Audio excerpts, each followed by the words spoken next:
서강인 여러분 안녕하세요. 진행의 유선영입니다. 오랜만에 친구들을 만나고 새로운 수업을 들으니 방학 동안 움츠렸던 기운이 다시 살아나는 것 같습니다. 하지만 매일 학교에서 지내야 하는 우리의 생활이 항상 즐겁기만 한 건 아닌데요. 그래서 학교 생활의 즐거움을 위해 노력하는 사람들을 만나고 왔습니다. 그럼 지금부터 학생 복지를 위해 애쓰는 사람들의 이야기를 들어보시죠.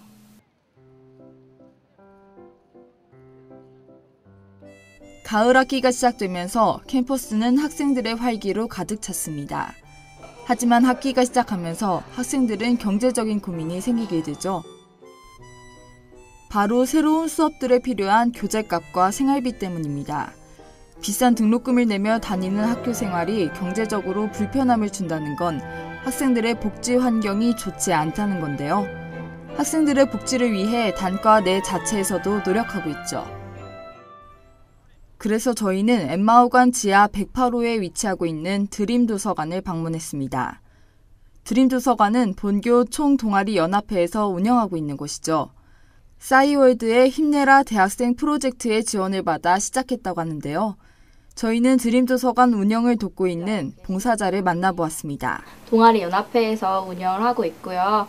몇몇 동아리연합회가 아닌 일반 자원봉사자들도 함께 여기서 봉사를 하고 책 대출해드리고 있습니다. 싸이월드의 지원을 받아서 힘내라 대학생에서 이제 비싼 교재값을 줄여주기 위해서 시작됐는데요. 첫 해에만 지원을 받고 이후로부터는 이제 학생들 자치적으로 운영하고 있어요. 이제 교재값이 너무 비싸니까 기증을 받아서 한 학기 동안 책을 빌리고 다시 반납하고 이런 시스템으로 운영을 하고 있습니다. 드림도서관에서는 전공책뿐 아니라 다양한 종류의 책들을 만나볼 수 있습니다. 쓰지 않는 책 한 권을 기부하면 3권의 책을 빌려갈 수 있다고 하는데요. 학생들의 기증뿐 아니라 교수님들도 책을 기증해 주셔서 다양한 책을 확보하고 있다고 합니다. 이렇게 드림도서관을 통해 많은 학생들이 교재비의 부담을 줄이고 있죠. 일단 그 전공 서적 교재 값이 일단 되게 만만치 않게 좀 가격이 나가고 그리고 막 선배분들께 또 책을 빌릴 수도 있는데 그건 또 네트워크가 잘 형성이 안 돼 있잖아요. 근데 이렇게 드림도서관 같은 게 생겨갖고 편하게 이용할 수 있어서. 우리 학교 내에 있는 드림도서관을 만나고 왔습니다. 드림도서관은 개강 2주간 업무를 하면서 약 190권의 책을 기증받았다고 하는데요. 그만큼 다양한 책을 보유하고 있죠. 매주 화요일과 금요일 12시부터 4시까지 운영한다고 하니 책을 빌리거나 기증하실 분들은 참고해 주시기 바랍니다. 이제 또 다른 학생 복지에 대해 알아보려고 하는데요. 여러분은 생활협동조합에 대해 아시나요? 생활협동조합은 소비자가 직접 생산자와 거래하면서 물품의 가격을 줄이는 조직인데요. 이러한 생협이 대학 내에 있어 학생들의 복지를 개선시킨다고 합니다. 저희는 또 다른 학생 복지를 알아보기 위해 연세대학교 생활협동조합을 찾아갔습니다. 연세대 생활협동조합은 교내 여러 매장을 운영하고 관리하는데요. 기념품점을 운영하거나 학생 식당을 관리하기도 하죠. 심지어 자판기까지 생협이 관리하면서 시중보다 싼 가격에 음료수를 뽑을 수 있었습니다. 이런 생협은 누가 운영하고 있는 걸까요? 생협은 그 이사회와 대의원 총회로 운영이 된다고 생각을 하면 됩니다.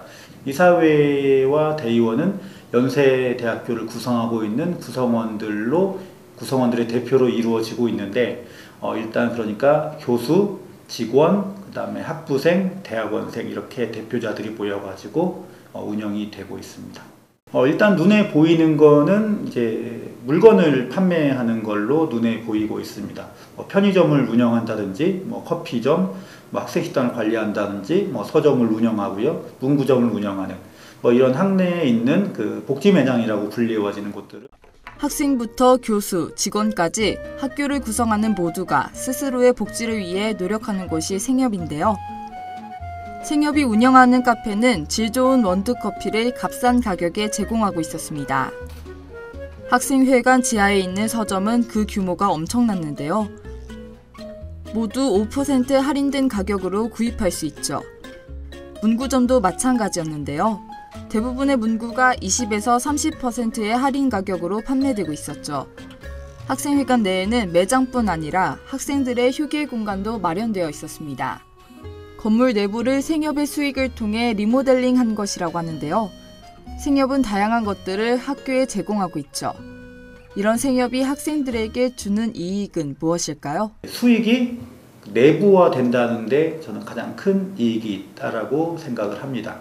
그래서 이제 생협을 운영을 하면은 이제 수익이 발생을 하게 되는 경우가 있는데 그 수익은 다시 구성원들한테 돌아간다는 거죠. 학교 내에서 소비되는 것들이 다시 밖으로 외부로 유출되는 것이 아니라 내부에서 적립돼서 장학금을 지급한다든지 학생들에게 아르바이트 기회를 제공한다든지 아니면은 다 여러 행사를 지원하면서 그 행사에 학생들이 많이 참여할 수 있게 도움을 주는 것 이런 것들이 가장 큰 좋은 점이 아닌가 싶습니다. 저희 학교 내에서도 학생 복지를 위해 생협을 준비하는 사람들이 있는데요. 학생들로 구성되어 있는 자치단체 서강대 생협준비위원회입니다. 등록금을 냈고 그 등록금은 대학에 있는 모든 이제 공간에 대해서 이용할 권리와 이제 서비스를 받을 권리가 있는 거예요.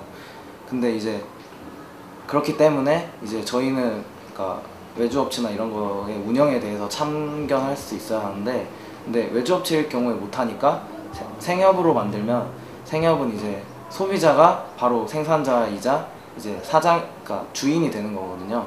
자기의 의사 같은 거를 이제 민주적인 구조를 통해서 이제 효율적으로 반영할 수 있고요. 그 다음에 나머지 하나는 이제 그렇게 하게 되면은 그 외주업체 이제 업자가 가져가는 수익을 이제 학교 전체의 이익으로 돌릴 수 있는 거죠. 자신들의 더 나은 삶을 위해 모인 이들은 같이 할 사람을 모으고 학생들에게 생협을 알리고 있었습니다.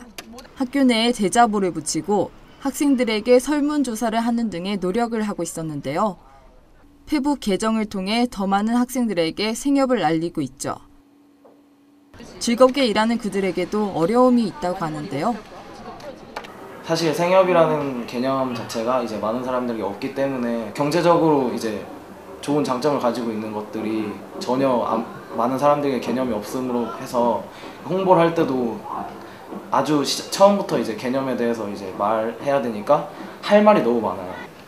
처음부터 가르쳐줘야 되는 거니까. 우리는 더 나은 학교 생활을 위해 노력하는 사람들을 만나보았습니다. 그들은 학교 내 복지를 위해 열심히 발로 뛰고 공부하고 있었는데요. 이것은 조금 힘든 일이긴 하지만 우리 모두가 할 수 있는 일이죠. 그리고 나의 권리이기도 합니다. 꼭 무엇을 주도하는 것이 아니라 관심을 갖고 참여하는 것도 한 방법인데요. 매일 겪는 일상에 익숙해져 몰랐던 주변의 불편함들, 스스로 고쳐나갈 수 있다면 조금만 더 노력해보는 것은 어떨까요?